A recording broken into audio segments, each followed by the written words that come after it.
Palais central d'Abomey, la cour royale est au complet. Les Gbonougan, ministres du roi, sont assis à même le sol, formant deux raies qui laissent entrevoir Sa Majesté Dada Dewenondé, roi du Dahomey. Assis sur le siège royal, avec à ses côtés les nains et autres membres de la cour le long de la terrasse, Dewenondé offre son hospitalité à des hôtes de marque. La délégation des maires francophones, conduite par le maire Antoine Djedou d'Abomey, est allée présenter ses civilités au roi. La descente de ce samedi 14 octobre est effectuée en marge du 43e congrès de l'IMF à Cotonou. Des jeunes dames avec des épées à la main, telles des Amazones, ont égayé l'assistance au son du rythme rougan.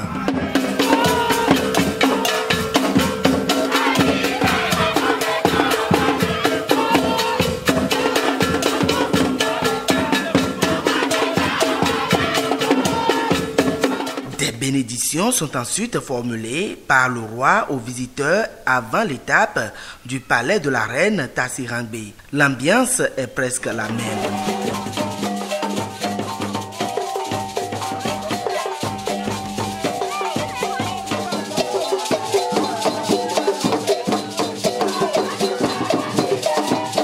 Cette mini-excursion est aussi agrémentée par de brèves explications de certaines réalités endogènes. Abomey gagne en visibilité.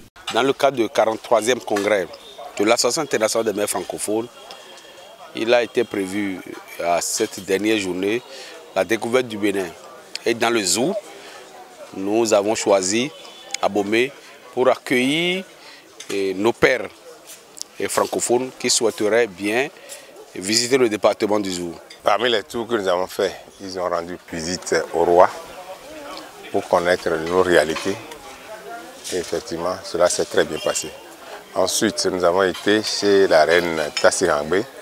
La délégation est partie la saluer pour connaître aussi l'histoire de notre ville. À travers la descente, les maires ont une fois réalisé que Abomey est la capitale de la culture béninoise.